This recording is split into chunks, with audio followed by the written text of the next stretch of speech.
Nobody, no big-time coaches or anybody came to Horn Lake High School to see anybody. Nakobe Dean, a new 5-star in our Rivals 100.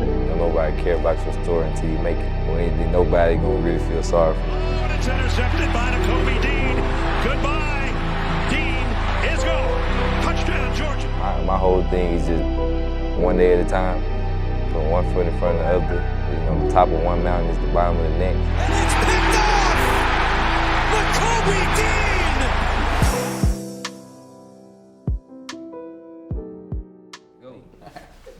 All right, Nakobe, take us back to growing up in Mississippi. What was life like for you when you were in high school? Oh, in high school, Mississippi for me, I mean, kind of when I high school, I feel like I started to come out my shell a little bit more.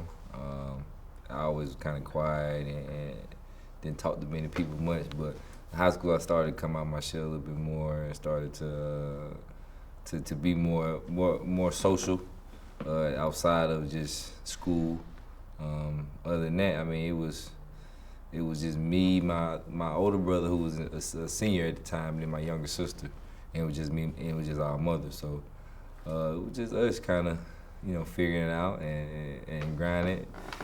And yeah, everything was a little more easier back then. You didn't have to think about too much back then. My mama made sure that. Did football help you break out of your shell a little bit? I mean, I don't think sports had nothing to do with it. Not with the breaking out the shell part, but just because I played football, basketball, and baseball all growing up. Football actually didn't separate itself until my sophomore year of high school. Other than that, it was like I treated all three of them the same. I loved all three of them the same. I was probably better in football and baseball. I was good in basketball, but then it's like I got to high school, and I'm like, all right, you want a scholarship in basketball? Like, how do a D1 basketball player look? And I'm like, at that point I was like 5'10", 185. I was like, look at my pops, he's 5'10". I'm like, yeah. Ain't no reason for me to continue to try to play basketball in high school. I got to gain some weight to try to get to that 6'1", 225, and I didn't get to 6'1", I got 225. You mentioned your siblings. What role did they have for you kind of in your high school football journey? Football journey, other than being just supportive, my brother probably more so than not. He was kind of in charge of, cause I think I made my first one coming out, like my freshman one. Then after I got my first offer, I was like, man, I don't have to make no more highlight tapes, cause I mean the teams, the schools know. So my brother kind of took charge, like he wanted to make it. He wanted to have them tapes out there, so he kind of took charge of that. Other than that, my sister just real supportive, mother real supportive, because I mean, growing up it was just like we knew we loved sports and everything, but it was never just sports. It was always kind of schoolwork, and it didn't get. I didn't even take sports, or I always took sports serious, but like from a level of I can get this to pay for my school and everything until I got to high school. Okay, and then in high school, is it that when it sort of became the dream for you? Period. It wasn't just football. I wanted to be a professional athlete for sure, but I wanted to be a professional athlete just as much as I wanted to be a doctor. So I used to say the same thing. It just mixed. It was never like one above the other. So yeah, and this is how it was growing up for me. It was like me saying either, where I'm from, people was looking at you sideways anyway, if I said doctor or professional athlete, so yeah. So you said, was it your sophomore year? That was when you kind of put out your first highlight tape, an offer comes in, and that's when Well, it was after my freshman year, but I got my first offer after my sophomore year. Okay, at that point, do you feel like, hey, the NFL is something that's actually in my grasp, or you're just thinking, let me have the best high school season? I took it one step at a time. One step at a time. It was never like, I feel like it was always in your grasp, wherever I went. I feel like it was always in my grasp. But I just took it one step at a time. It was like, man, I'm getting my school paid for.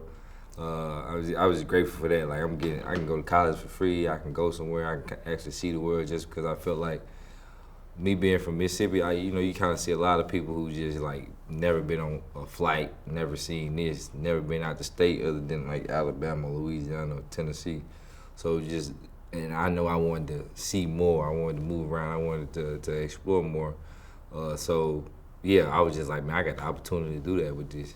So you finish off high school as a 5-star recruit, end up going to Georgia? Why'd you end up choosing Georgia of all your choices? Oh man, it was a long like for me it was long process just because I actually didn't know where I wanted to go until hours before I committed, and it was the day. It was literally early signing day, and I knew I wanted to sign that day.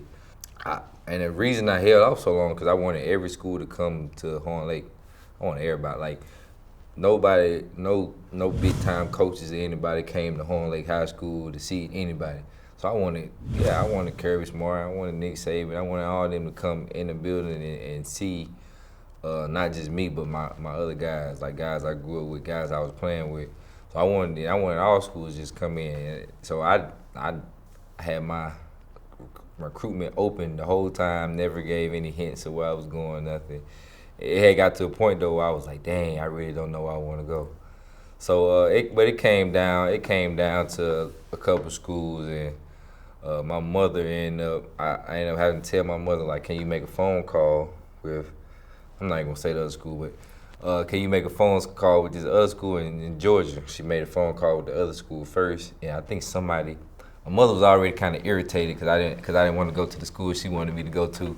So when she got on the phone call, I think the dude on there, the recruiter, said something that rubbed her the wrong way, and she kind of like snapped off, and I was like, yeah, I'm going to Georgia. But no, it was definitely a good feeling. I prayed because I remember praying about it. And like asking God, like, can you send me a sign? Can you send me a sign on where I need to go? And I just remember I went to sleep, took a nap after I prayed, woke up. Kirby Smart was calling me. Now, it was a scheduled call. Like, I knew he was going to call me at this time, but I was like, he was just in the back of my mind. Like, so it was almost a gut feeling. It was like, man, if I don't go to Georgia, I feel like I'm going against my gut. So you talked about like bringing those coaches to Horn Lake, and really that's kind of, you're serving your community in a way, you're helping. Right. Is that how you saw it then? Like, I want all my guys to be able to get these kind of similar looks? For me, it was trying to bring everybody along, not necessarily to Georgia, not necessarily where I was going, but trying to get everybody to at least have the opportunity to go to college. I knew at that point, we won a state championship. Probably everybody on my state championship team wanted to play college ball. He wanted to just continue to play football because you kind of love it so much. So I just wanted to give at least a shining opportunity to anybody, smaller schools, bigger schools, community colleges. I just want everybody to come to Horn Lake and see what we had, because a lot of people used to say, yeah, we just don't got the exposure. You don't got the exposure. You don't got it. So it was like when I began getting exposure, I wanted everybody to feed off the exposure. Do you see any connection between maybe how like Vic Fangio coaches the defense and then kind of how like Kirby Smart was as a leader at Georgia? No. How are they different? They different. I mean, you got, when I was at Georgia, Kirby real fiery, real lot of energy, real fiery. And yeah, that's how it was. You had to listen to the message and not the tone with him. He was a good coach. He got you going. He got you fired up. I mean, Vic been coaching in the NFL longer than I've been alive. He know what he's talking about. He real smart coach, but he gonna give it to you blunt, how you feel. He gonna tell you no matter what. He gonna tell you exactly how he feel and exactly how he is and his thoughts towards it. He's not gonna sugarcoat it. He's not gonna try to.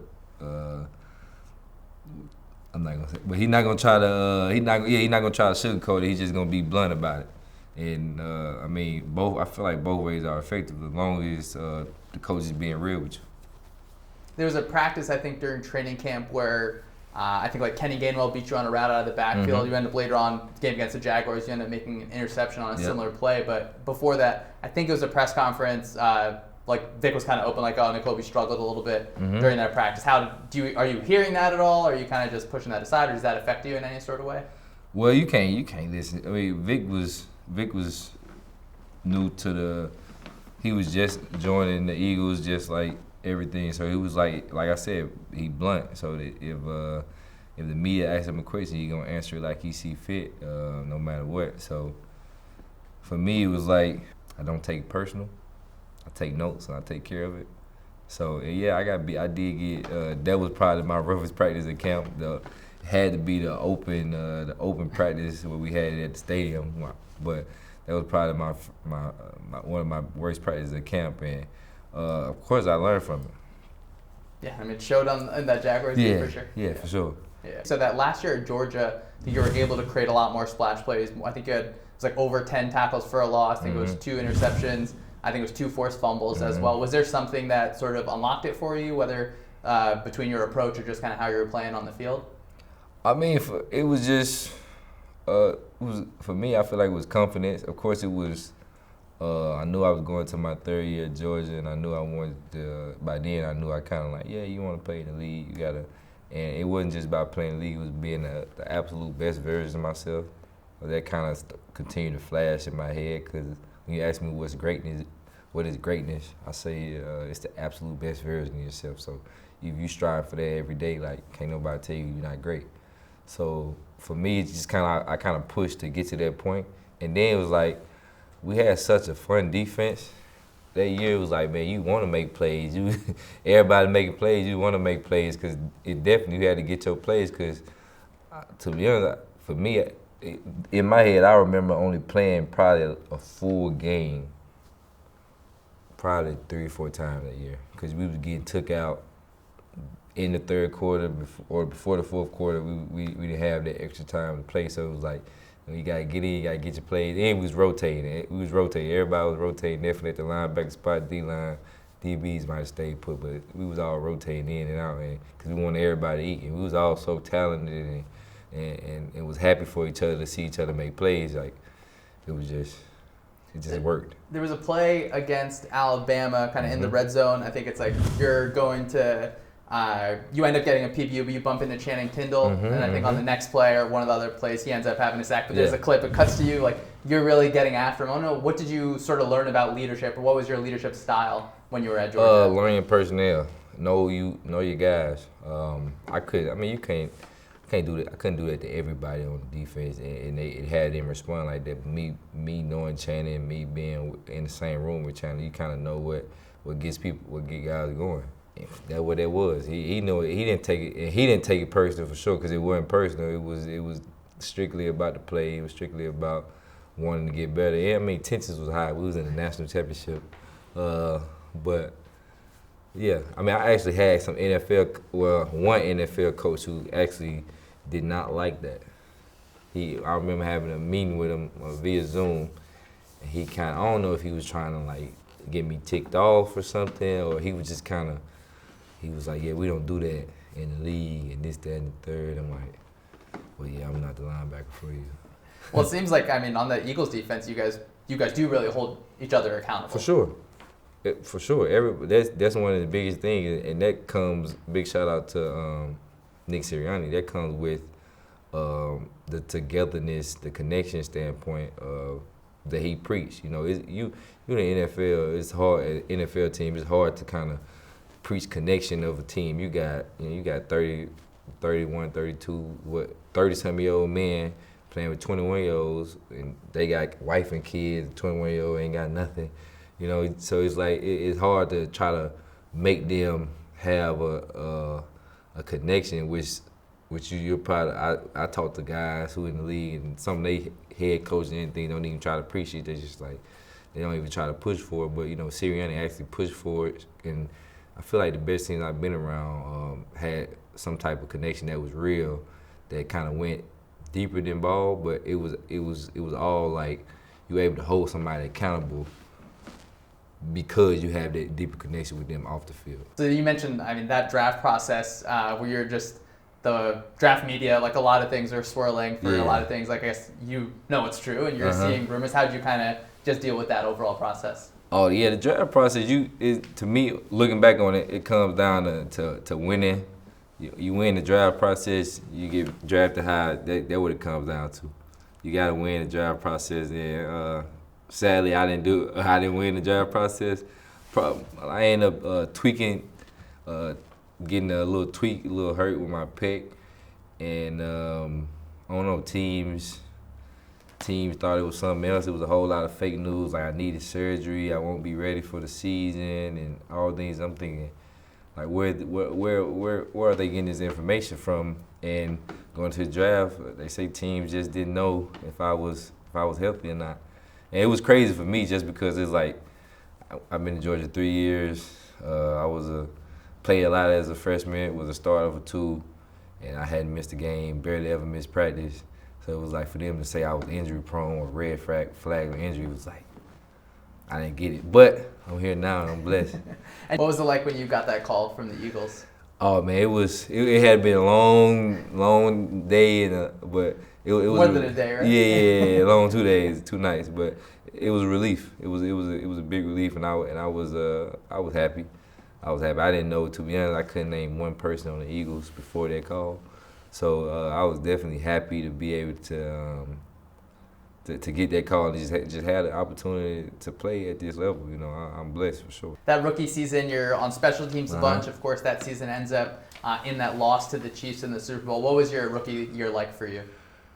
It was a lot of learning from the standpoint of patience. Of course, I wanted to play. I wanted to play defense. I felt like I was ready to play defense, but it was a lot of patience. You had to be patient.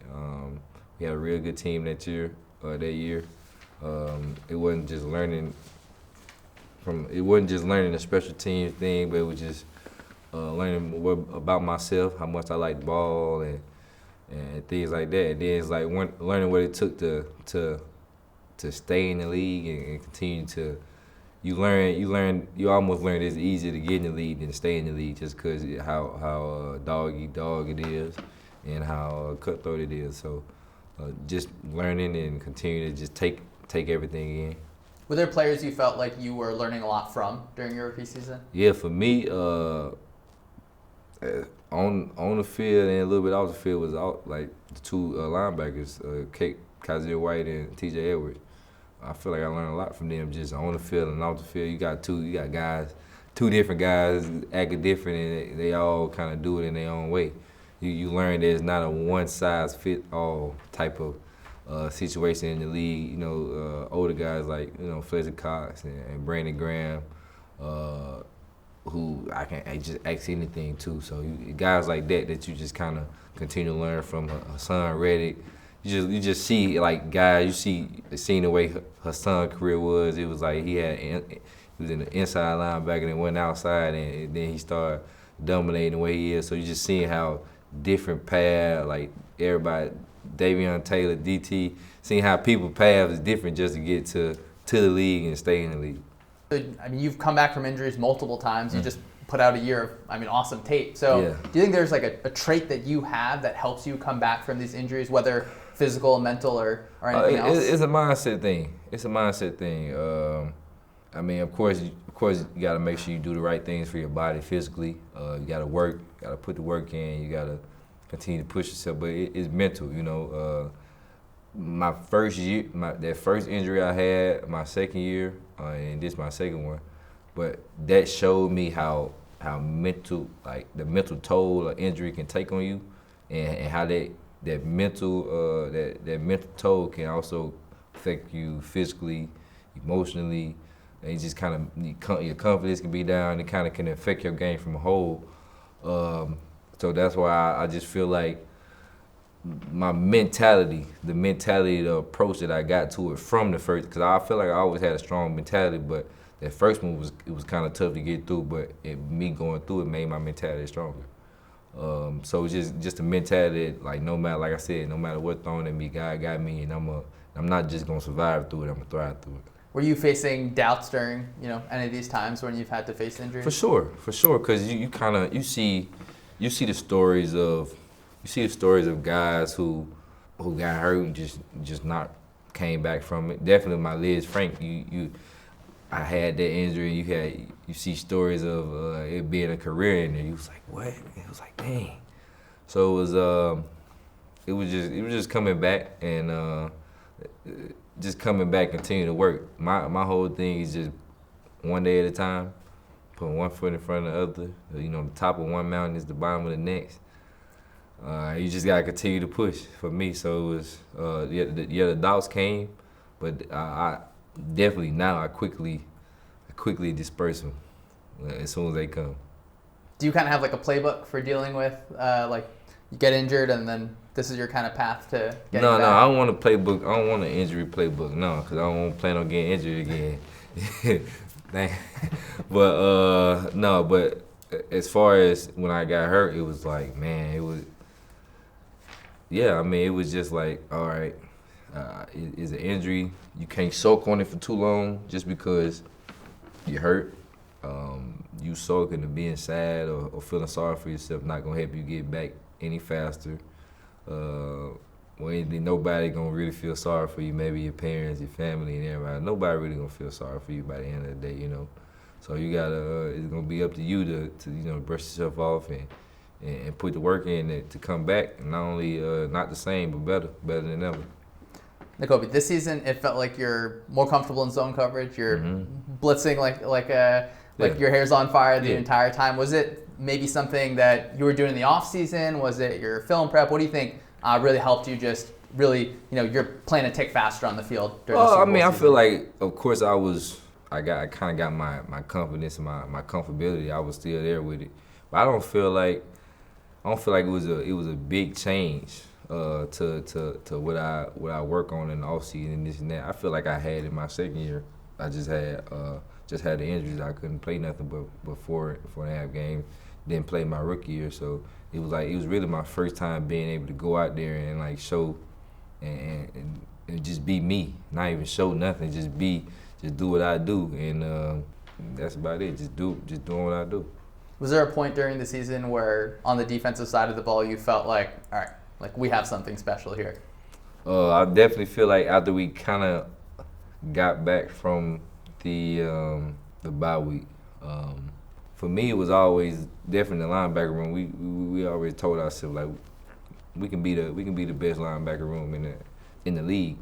We just gotta continue to work for it, and it was something that we actually believed. We just didn't tell ourselves that.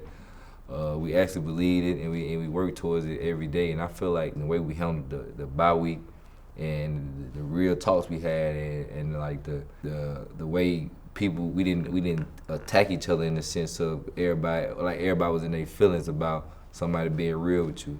I feel like that was the point. Was like, all right, we can have at least on the defense side of the ball, we can have a real good defense. Are you looking at numbers and tendencies, or whether it's like down and distance, run pass splits, and things like that in your tendency? For sure, you got to. It's a must.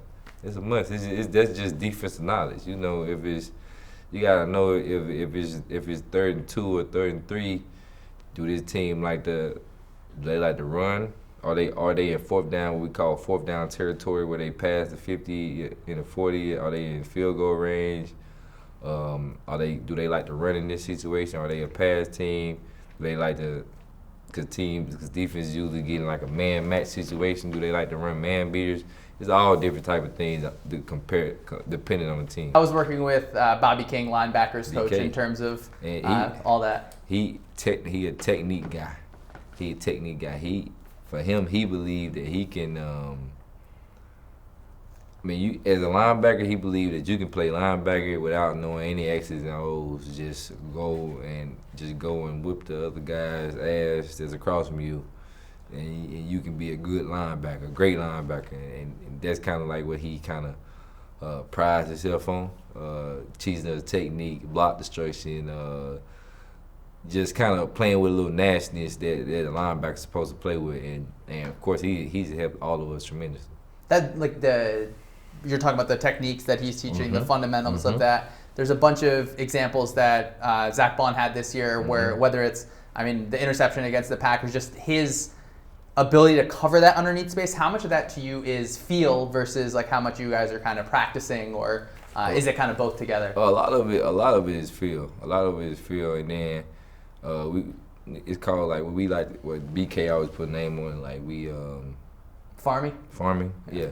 He called it farming, so it's like just make sure you farm your plot of land, so to speak. So it's all, but you hint at the Packers interception, like it's feel. It's feel 100%. It's like his guy kind of falls asleep and get eyes on the quarterback. He looking that way, push, catch a pick. It's like that's feel all the way because he kind of could just stay on the guy down and not been in that window. So it's for sure. It's feel, it's instinct all the way. Now we're gonna talk about the interception to end the Jags game, so we have in the preseason you get beat on it, you get kind of not chewed out, maybe you're talking about it, you're getting that corrected. When that motion is going out, like, hey, this play is designed to attack you. What's kind of going through your head in that situation? For me, it was I was kind of looking for it. I know I got beat on it in training camp, so it was like anytime I knew I was in the red zone, a high red, stutter go was optional. In the red zone, also angle routes are go up for a running back. So you kind of know that. You kind of know that. And then you kind of got always look and see what kind of running back they got in the backfield. Jacksonville had them. All of them, I feel like every single Jacksonville running back they had could have ran that route. So now I knew they had it in their repertoire. Then to top it off, Saquon went through. It was a different type of play, but he won on I think it was a wheel ride out the backfield. He caught a touchdown pass early in the game, so it was like, all right. And then it kind of brought me back and put me on alert for it. And in that situation, I was thinking, yeah, I think they finna try it. And it feels like there's like so much comfort from every level last season, where it's like, Quignon and Slay on the outside. Like do you think like everyone is kind of breathing confidence into each other at that point? For sure, you got to. I feel like everybody, it's a must. It comes. That's a part of the connection and togetherness. You got to tell somebody. When Coop first got in week 5, week 6, we would tell them we believe in you. We confident. They can't mess with you out here. Go do it. You got drafted for this. We know you can play. So you gotta always breed confidence in your guys. Like I said, for me, it's always about pushing somebody to be the absolute best version of themselves and bringing out the best in that guy. Definitely for your teammates. So. For sure, we always breed confidence in each other. And then, unfortunately, your season on the field ends in that game against the Packers. What was that like for you? It was frustrating, of course. It was frustrating. Definitely consider like how it happened and like just like kind of what happened. Then consider the type of game that I was kind of having before that. But like I said, it was after it happened. It was like, all right, we still got to win the Super Bowl. You can't, I was still texting the guys, hitting the guys up. Was there at the game after the Packers because I had to wait for a second I had to wait like 10 days to get the surgery because of we played the Rams and the Rams doctor was the one who did my surgery. So, but it was all good. It was all. It wasn't all. Of course, I didn't want it. I didn't want it to happen, but. From a mental standpoint, it's like the world ain't gonna stop. The game not gonna get stopped being playing because you can't suck for long. It's like it's just back work. Get your surgery, get to work, get back. I remember when I had to go to LA to get the surgery. I was like, I'm gonna go to LA, get this surgery, be out here for a week. I'm gonna meet the guys in New Orleans. Meet the guys in New Orleans, and that's exactly what happened. What was it like to get up there to speak to the team? Man, first of all, I was happy to get out of LA, not because of LA. LA is a great place, but just because it was like I was cooped up in the hotel room for 2 weeks. I hate that. And then the surgery, like the first 5 days, like the blood rush after like laying down and getting up was just hurt. So it was good to be able to get out of there and then get back around the guys, and then being able to talk to the team. It was just I thank them for that. How did you kind of continue to be a leader when you were still off the field? The same thing, just continue to encourage and breed confidence in the guys. Encourage guys, and like I said, my big thing is trying to get the best out of somebody. And I feel like if I can do that, you can do that with pads on or without pads on. Of course, you won a championship at the college level, but how did it feel, in New Orleans, there's the pictures of you and Zach Bond. You guys got cigars in your mouth. How did that feel? That felt great. It was just, it's a Super Bowl. It's Super Bowl. It hit. Of course, it hit everybody differently, but of course, it hit you. It's like it hit me in like a random time of the day. Like, hey man, you won a Super Bowl. It's like, oh yeah, we did win the Super Bowl. But for me, it also made me hungry. One, because, I mean, not only because I wasn't able to play in the game. Of course, I want to play in the game. But two, it's like, man, you want it again. You want to get back there, and you gotta know, it's like you don't ride on the coattails of what you did. That chapter done. That book closed. Time for a whole another book, 2025, 2026 season. And that was kind of like the message to the OTAs, like, nah, we ain't defending the Super Bowl. We going to win another one. That's that. We're not defending nothing. It's something it's not a championship belt. It's something that you get. It's something that's renewed. I want to ask you about your role in the community. Of course, you have a camp that's in Philadelphia. You have your own foundation. Why is giving back to the community important for you? Giving back is extremely important to me, just because it's like, for one, it's kind of instilled in me from my mother. She had us doing community service events for as long as I can know her. She worked with community affairs in Tunica County, Mississippi. So like anytime it was a community event, like she had us out there participating in it. But growing up, she had us do this thing called the 12 Days of Christmas, or like the 12 days leading up to Christmas.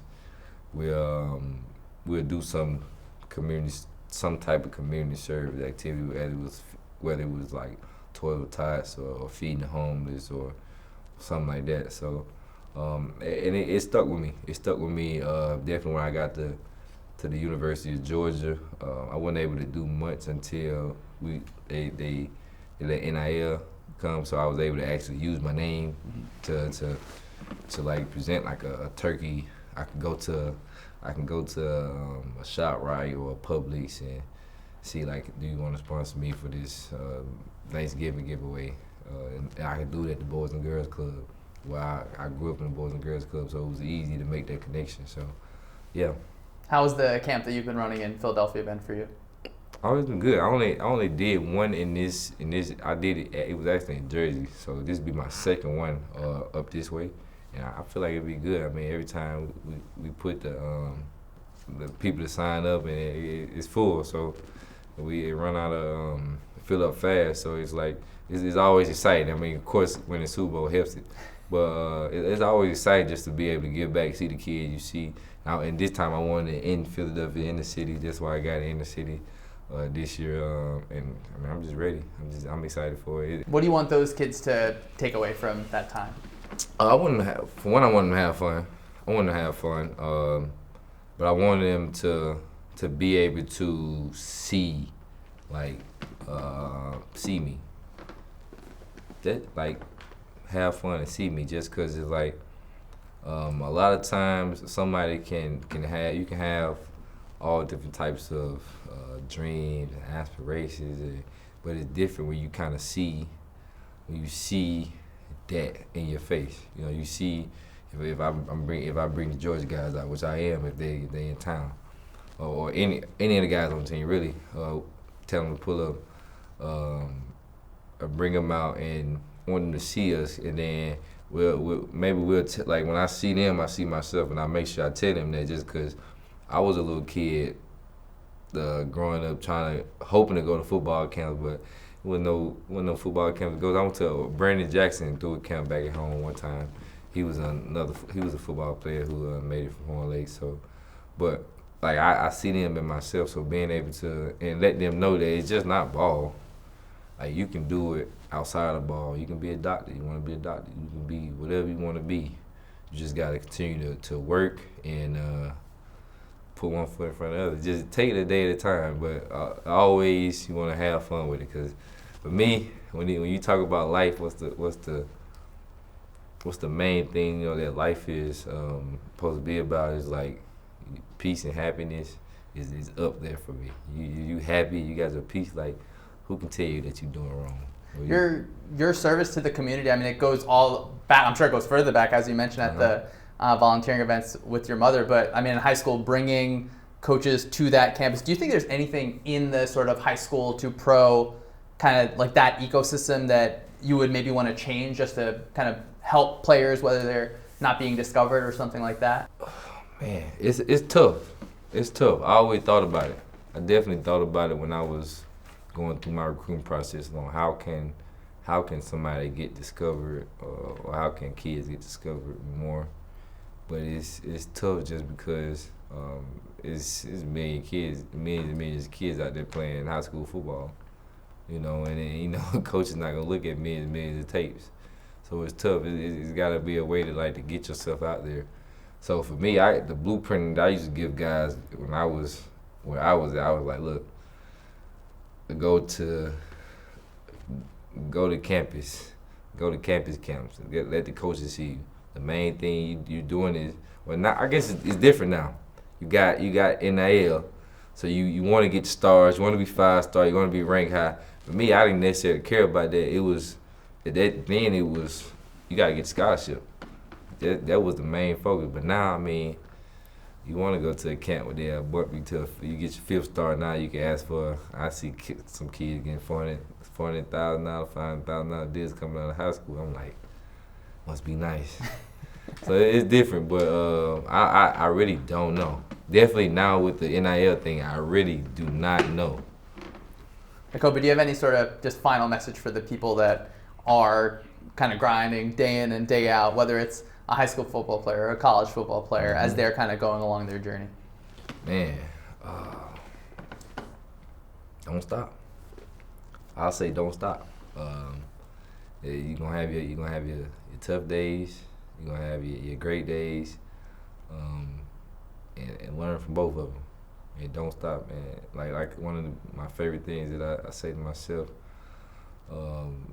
One is the top of one mountain is the bottom of the next. So continue to keep going no matter what, no matter how high your highs get. Continue to keep working, and a little bit more tough love when it's like don't nobody care about your story until you make it. So y'all wouldn't be in here interviewing me if I didn't win a national championship or a Super Bowl. So you gotta keep on going. You gotta keep on striving and getting to where you want to get.